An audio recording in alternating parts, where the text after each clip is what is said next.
اچھا، یہ خسارہ حضرت انسان کا میرے رب نے بیان کیا، تو کیا یہ ڈرانے کے لیے خسارہ بیان کر دیا؟ جب ایک مریض ہو اور اس کو کینسر جیسا مرض لاحق ہو تو ڈاکٹر اس کو یہ بتا کر کے کہ تیری زندگی کے تھوڑے دن رہ گئے ہیں، تو اس کو خوف زدہ کرنے کے لیے نہیں کہتا۔ دو چیزیں ہوتی ہیں، یا تو مرض اس لیے بتاتا، اس کی سنگینی اس لیے بتاتا ہے تاکہ یہ اپنے علاج کی طرف متوجہ ہو سکے، یا پھر وہ ڈاکٹر اور مریض مسلمان ہوں گے تو وہ توجہ اس لیے مرض کی طرف دلاتا ہے کہ 10 15 20 25 دن تیری زندگی کے رہ گئے ہیں، تاکہ اپنی آخرت کو سنوار لے اور سچی توبہ کر لے اور حقوق العباد کی تلافی کر لے۔ اللہ نے ہمیں ہمارا جو مرض تھا جو ہمیں لگا ہوا ہے، کوئی مانے یا نہ مانے، یہ مرض ہر ایک کو چاٹ رہا ہے۔ لمحہ لمحہ میں اور آپ موت کے قریب ہو رہے ہیں۔ ایک بزرگ فرماتے ہیں، مجھے نہیں سمجھ آتی تھی کہ انسان خسارے میں کیا ہے۔ میں ایک دن سمرقند کے بازار سے گزر رہا تھا تو وہاں ایک آدمی پھٹے پہ رکھ کے برف بیچ رہا تھا اور وہ آواز بھی لگا رہا تھا۔ آج کل تو یہ پاپڑ بیچنے والے بھی کوئی آواز لگاتے ہیں، تو وہ پھٹے پہ رکھ کے برف بیچتا تھا اور ساتھ آواز لگا رہا تھا، ارحمو ارحمو الا من یذوب راس مالہ، او گزرنے والو میرے پہ ترس کھاؤ، مجھ سے تھوڑی تھوڑی برف لیتے جاؤ، میں ایسا تاجر ہوں جس کا راس المال پگھل رہا ہے۔ کیونکہ برف ایک ایسا سودا ہے جو اپنے گاہک کا انتظار نہیں کرتا۔ آپ کپڑا بیچتے ہیں، آج گاہک نہیں آیا، ہو سکتا ہے کل دو آنے مہنگا بیچ لے۔ آپ پیٹرول بیچتے ہیں، آج گاہک نہیں آیا تو ہو سکتا ہے کل پڑا 6 روپے اوپر چلا جائے، آپ کروڑوں کے فائدے میں چلے جائیں۔ لیکن برف کل مہنگی بھی ہوگی تو ہوگی نہیں۔ تو وہ برف پھٹے پہ رکھ کے بیچ رہا تھا اور کہتا ارحمو ارحمو الا من یذوب راس مالہ، او لوگوں میرے پہ ترس کھاؤ، مجھ سے تھوڑی تھوڑی برف لیتے جاؤ، میں ایسا تاجر ہوں جس کا راس المال پگھلتا جا رہا ہے۔ جب اس نے یہ آواز لگائی نا تو قدم ٹھہر گئے۔ تو میں نے کہا کہ مجھے ان الانسان لفی خسر کا ترجمہ سمجھ میں آ گیا۔ جس طرح تیری برف پگھلتی جا رہی ہے، میری زندگی پگھلتی جا رہی ہے۔ تیری برف قطرہ قطرہ پگھل رہی ہے اور میری زندگی سانس سانس پگھل رہی ہے۔ اور اب تو اس برف کو اب بیچ لے، اس برف کے بدلے درہم لے لے، دینار لے لے، پارچہ جات لے لے، کوئی غلہ لے لے تو تجھے فائدہ ہوگا۔ تو میں بھی اس برف کے ان سانسوں کے بدلے درود پڑھ لوں، ان سانسوں کے بدلے کسی دکھی کے کام آ جاؤں، ان سانسوں کے بدلے سجدہ کر لوں تو یہ میری سانسیں کام آ جائیں گی، ورنہ سانسیں ٹوٹ رہی ہیں اور لمحہ لمحہ میں موت کے قریب ہو رہا ہوں۔ یہ خسارہ ہے انسان کی زندگی کا۔ اللہ کہتا ہے کہ یہ تم سودا تو خسارے کا کر رہے ہو، لیکن اگر تم بچنا چاہتے ہو اس خسارے سے، یہ زندگی تو ٹوٹ رہی ہے، تم سوئے ہوئے ہو پھر بھی ٹوٹ رہی ہے، تم جاگ رہے ہو تو پھر بھی ٹوٹ رہی ہے، تم سجدے میں پڑے ہو سانسیں پھر بھی گزر رہی ہیں، تم عیش و عشرت کر رہے ہو سانسیں پھر بھی گزر رہی ہیں۔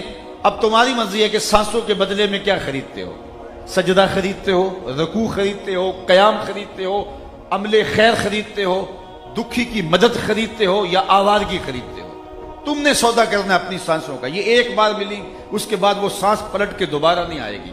تو سانسیں تو تمہاری ٹوٹ رہی ہیں، تو لمحہ لمحہ موت کے قریب ہو رہے ہو، اللہ اکبر۔ لیکن اگر تم بچنا چاہتے ہو تو رب کہتا ہاں تمہاری یہ ٹوٹتی زندگی تمہیں بچا بھی سکتی ہے۔ الا الذین آمنوا، میرے محمد کا دامن پکڑ لو، الا الذین آمنوا، خسارے سے بچنے کا راستہ بھی دیا۔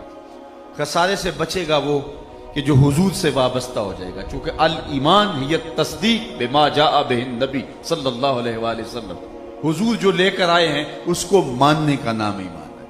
یہاں ایک جملہ رک کے کہوں گا کہ حضور جو لے کر آئے ہیں اس کو جاننے کا نام ایمان نہیں ہے، اس کو ماننے کا نام ایمان ہے۔ جاننے کو تو ابو جہل بھی جانتا تھا لیکن مانتا نہیں تھا۔ ایمان جاننے کا نام نہیں ہے، ایمان ماننے کا نام ہے۔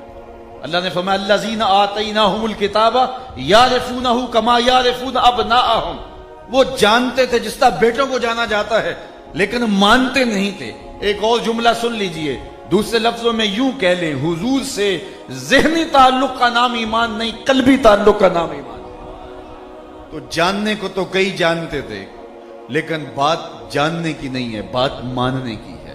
اللہ اکبر۔ اور مانا کیسے جائے؟ جیسے پھول کو بلبل مانتی ہے، یہ جانتی نہیں ہے۔ جانتی کو مکھی جانتی ہے یہ پھول ہے، لیکن مکھی جانتی ہے مانتی نہیں ہے۔ تو بلبل مانتی ہے، پروانہ شمع کو مانتا ہے، کمری چاند کو مانتی ہے. تو ایمان جاننے کا نام نہیں، ماننے کا نام ہے.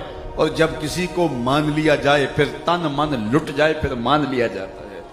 تو کہا قسم ہے محبوب تیرے زمانے کی، انسان خسارے میں ہے، بچے گا وہ جو تیرے دامن سے وابستہ ہو جائے. وہ کسی زمانے میں چکی سے آٹا پیستے تھے، تو اب تو وہ ختم ہو گئی ہیں. تو کسی نے کم از کم جو میری عمر کے لوگوں نے تو چکی دیکھی ہوگی.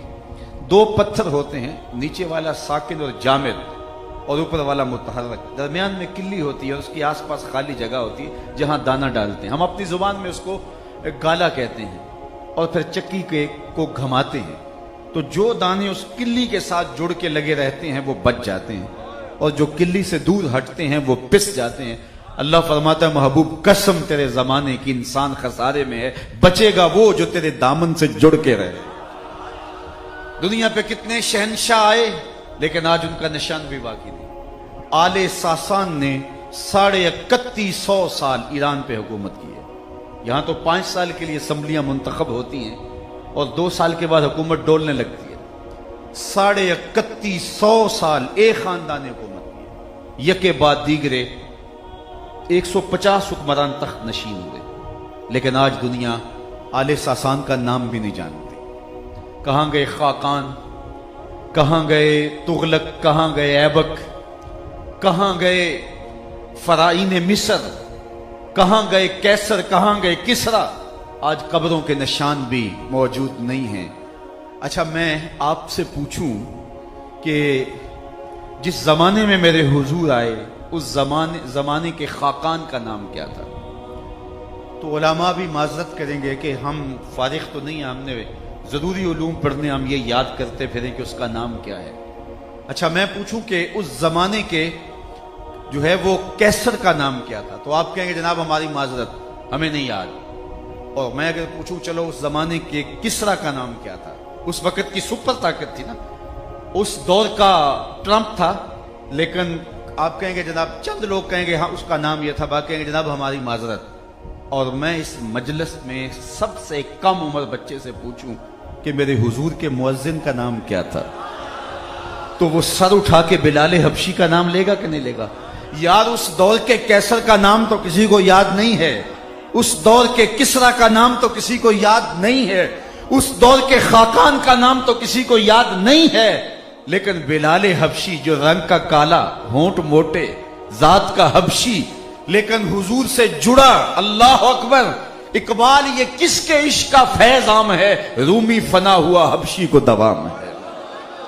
سلطنت روم کا شہنشاہ علامہ اقبال بولے اس کا تو نام کسی کو نہیں آتا، لیکن بلال کا حبشی کا نام آج بھی دنیا کے اوپر موجود ہے.